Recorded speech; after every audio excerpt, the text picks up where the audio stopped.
இயூல வந்து பார்த்தீங்கன்னா சாங்ஷன் வேணும் அப்படிங்கிற காஜாக்கால சர்வர் ஷெய்பா அவர்கள் பேசியிருந்தாங்க இல்லையா. ஸோ இயூவோட 18ஆம் கட்ட பொருளாதார தடை ஆல்ரெடி பேசி பேசி ஒன்றும் வேலைக்கே ஆகல. இதுல என்னன்னா ரஷ்யாவோட ஆயிலுக்கு வந்து பிரைஸ் கேப் போடணும், அதை கம்மி பண்ணணும் அப்படிங்கிறதுக்காக சொல்லிட்டு இருந்தாங்க. ஆல்ரெடி இருக்கக்கூடிய தொகையிலேருந்து கம்மி பண்ணணுன்ட்டு இப்போ அது போல சாங்ஷன் வந்து பாத்தீங்கன்னா அமல்படுத்தலாமா அப்படிங்கிற போல பேச்சுக்கள் வரும்போது ஹங்கேரி ஸ்லோவாக்கியா வீட்டோ கை தூக்கிட்டாங்க. வீட்டோ போட்டுருங்க வேண்டாம், அதெல்லாம் செல்லாது அப்படிங்கிறதோட வந்து பண்ண இவங்க தரப்பு வந்து வீட்டோ போட்டாங்க.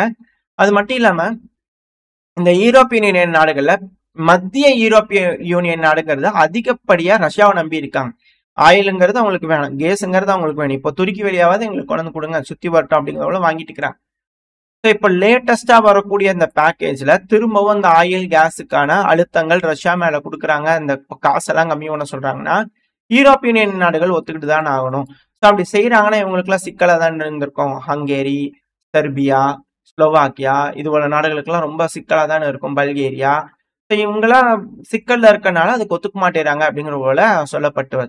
அடுத்து அப்படியே ஈரானுக்கு வந்துட்டோம் அப்படின்னா இதெல்லாம் இங்க நடக்கக்கூடிய விஷயங்கள். அப்படியே இந்த ஈரான் இஸ்ரேல் இந்த பிரச்சனைக்கு வந்துட்டோம்னா பிரிக்ஸ் நாடுகள் ஒருங்கிணைஞ்சு ஒன்னா ஜாயிண்ட் ஸ்டேட்மெண்ட் கொடுத்துக்கிறாங்க. பிரிக்ஸ்னாலே இந்தியாவும் சேர்ந்து உள்படதான் நாடுகள்லாம். பிரிக்ஸ் நாடுகள்லாம் அக்செப்ட் பண்ணாம இது போல ஜாயிண்ட் ஸ்டேட்மெண்ட் தர மாட்டாங்க. ஜாயிண்ட் ஸ்டேட்மெண்ட் சொன்னாலே எல்லா நாடுகளும் ஒத்துக்கிட்ட ஒரு ஸ்டேட்மெண்ட் அது.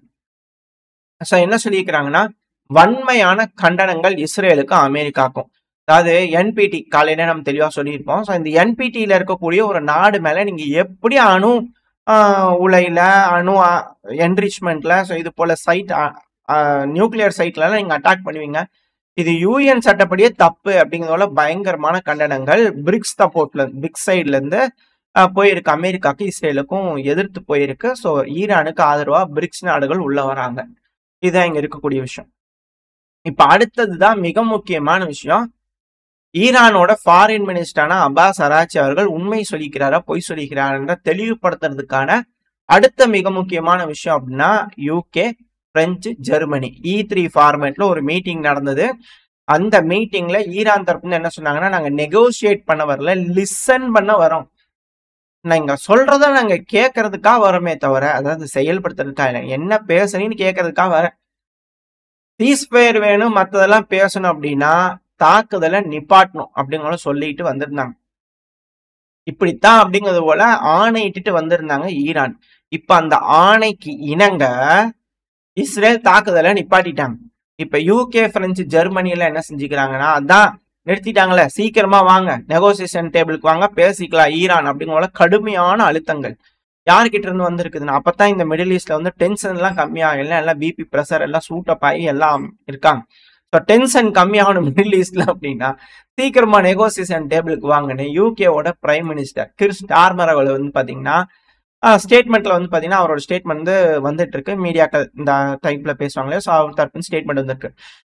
திரும்பி E3 ஃபார்மேட்ல ஈரான் தரப்பு பேசுறாங்கன்னா இப்பதாங்க நெகோசியேஷன். ஸோ இப்போ இந்த ஸ்டேட்மெண்ட் வச்சு பார்க்கும்போது ஈரான் என்ன டிமாண்ட் பண்ணாங்க, முதல்ல அட்டாக்லாம் நிப்பாட்டிட்டு வாங்க, அதுக்கப்புறம் பேசிக்கலாம்.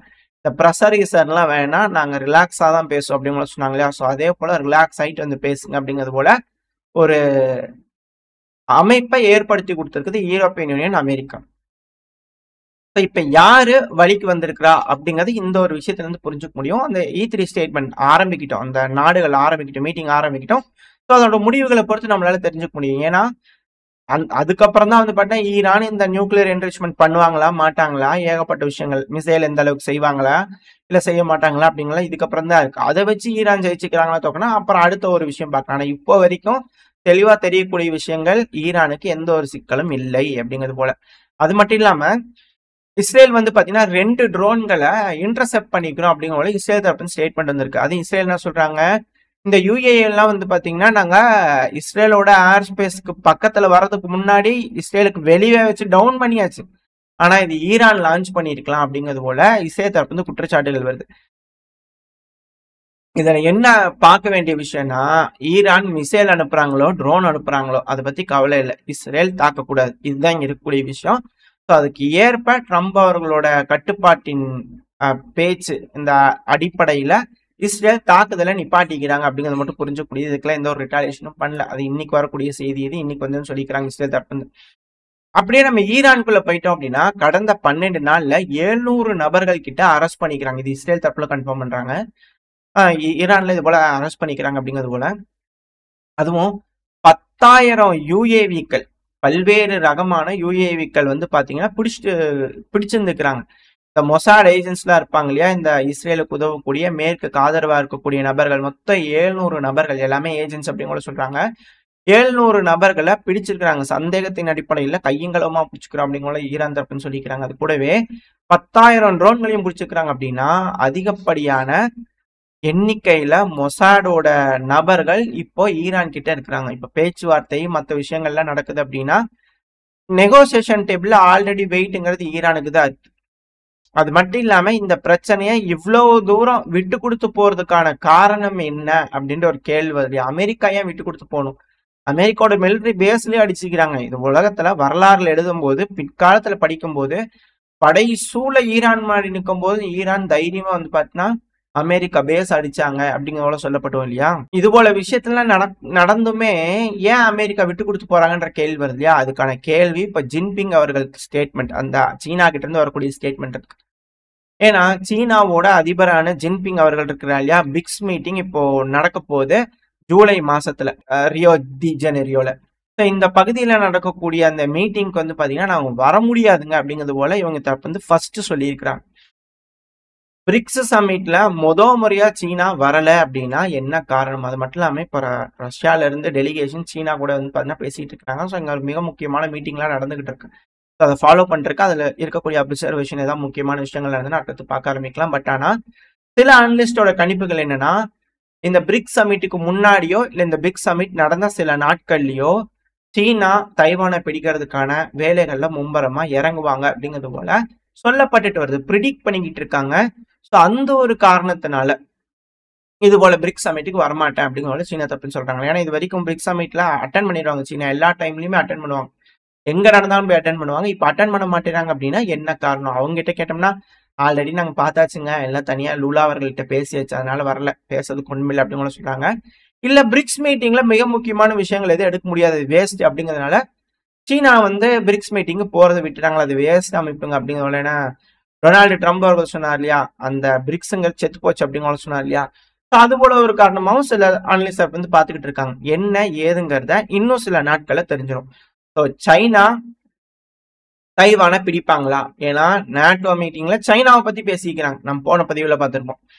சைனாவோட இன்ஃபுளுன்ஸ் அதிகமா இருக்கு, தைவான் மேல பண்ணாங்கன்னா ரஷ்யா யூரோப் பார்த்துட்டு இருந்தாங்கன்னா தனியா பிரிச்சிடலாம். ஸோ யூரோப்போட உதவி தைவானுக்கு கிடைக்காது.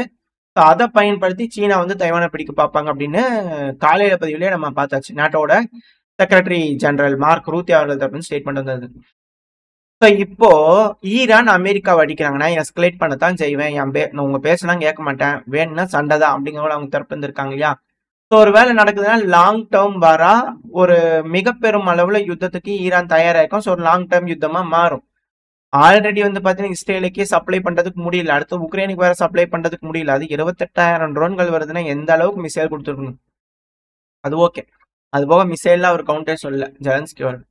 அதே போல இப்ப சீனா வந்து பாத்தீங்கன்னா தைவானை பிடிக்கிறாங்கன்னா எல்லா இடத்துலயும் அட் அ டைம்ல வச்சு ஃப்ரண்ட் லைன் எக்ஸ்பேண்ட் பண்றாங்க அப்படின்னா பிரிக்ஸ் நாடுகள் நேட்டோ நாடுகளோட அந்த ஃப்ரண்ட் லைன் கொலாப்ஸ் ஆயிரும். ஸோ அதனால ஒருத்தங்களா ஜெயிக்க ஆரம்பிச்சிருவாங்க. ஸோ அதுதான் இங்க இருக்கக்கூடிய ரீசன். ஈரான் கூட வந்து பாத்தீங்கன்னா இறங்கி போறாங்களா, விட்டு கொடுத்து போறாங்களா அப்படின்ற கேள்விகள் வருது. ஸோ இந்த நெகோசியேஷன் டேபிளா இருக்கட்டும், இந்த ஜூலை மாசமா இருக்கட்டும், என்ன நடக்க போகுது அப்படிங்கிறத வெயிட் பண்ணி பார்த்தலாம். ஓரளவுக்கான தகவல்கள் இந்த பதிவுல பார்த்துருப்போம்னு நினைக்கிறேன். இதோட இந்த பதிவு நான் முடிச்சுக்கலாம். இந்த பதிவு எப்படி இருந்துச்சு, உங்களுக்கு பிடிச்சிருக்கா? பிடிச்சு நான் லைக் பண்ணிட்டு உங்க ஃப்ரெண்ட்ஸ் நம்மள ஷேர் பண்ணிக்கோங்க. அது கூட மறக்காம நம்ம சேனலோட சப்ஸ்கிரைப் பண்ணலாம், மறக்காம சப்ஸ்கிரைப் பண்ணிக்கோங்க. இந்த பதிவு நல்லா இருக்கும் நம்பிக்கை. அடுத்த போய் உங்க சந்திக்கிறேன். Stay safe, by.